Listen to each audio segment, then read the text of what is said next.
You are no longer safe in America. Your government is not protecting you. The police cannot protect you. In short, you're on your own. Something has radically changed in America.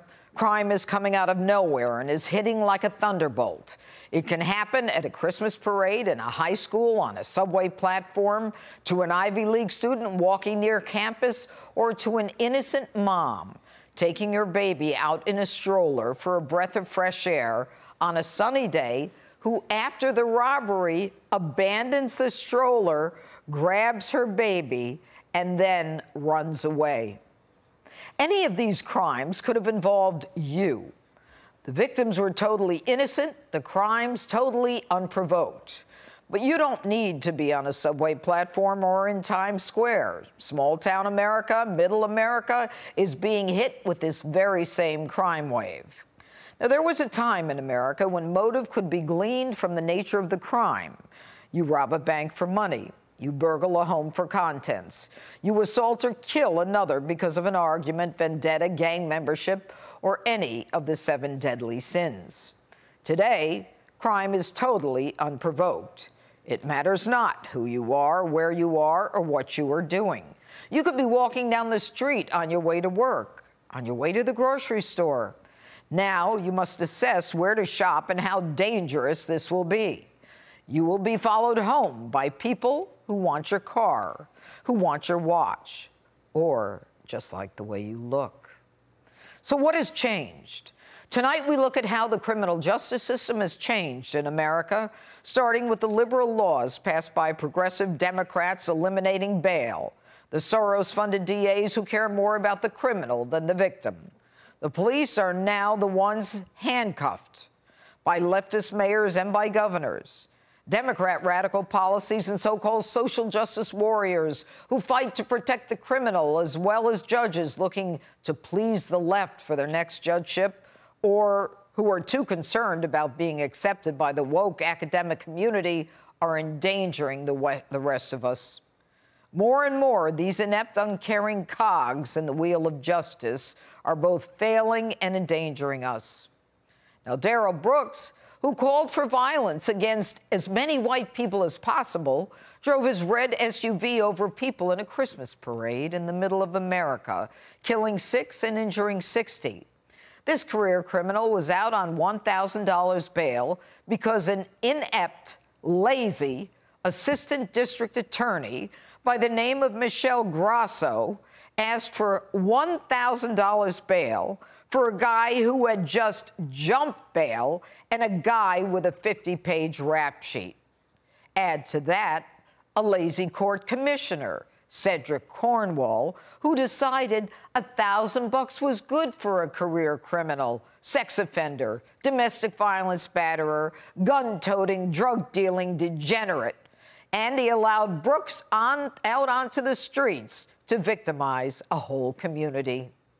And then there's Oxford, Michigan, with Ethan Crumbley, who shot and killed 4 students and injured 7 others, including a teacher, for no reason, because liberal school personnel should have known Crumbley had a gun, or at least had access to one, but never bothered to ask. The very reason they told his parents to come to class instead of suspending him immediately, and then they let him go right back into class. A Columbia University PhD student was knifed to death by a gang member on a violent stabbing spree, who howled with glee as he stabbed another individual not far from where he had just stabbed and killed the Ivy Leaguer. He then moved on to menacing with a knife another man who was strolling through the park with his girlfriend.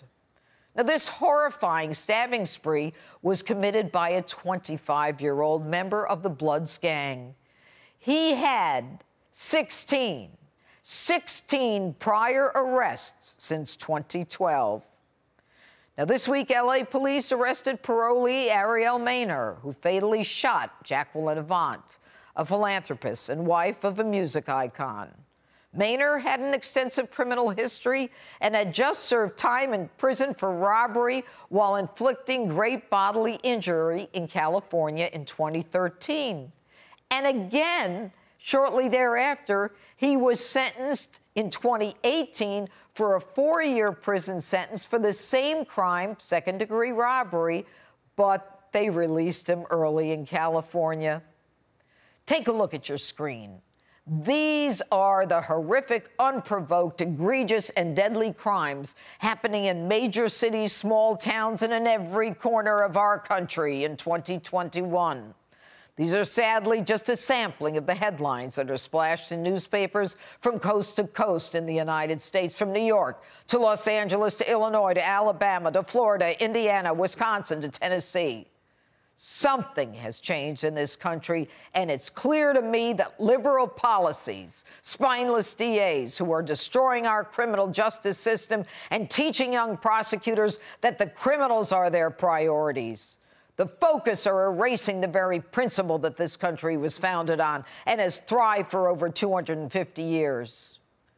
There's only one way to end this, and it is to get involved in every local race, from town council, city council, county legislature, to judge, DA, school board, sheriff, and every other state office where you live. I believe our power will be based in the states in the future, which is where this change must begin.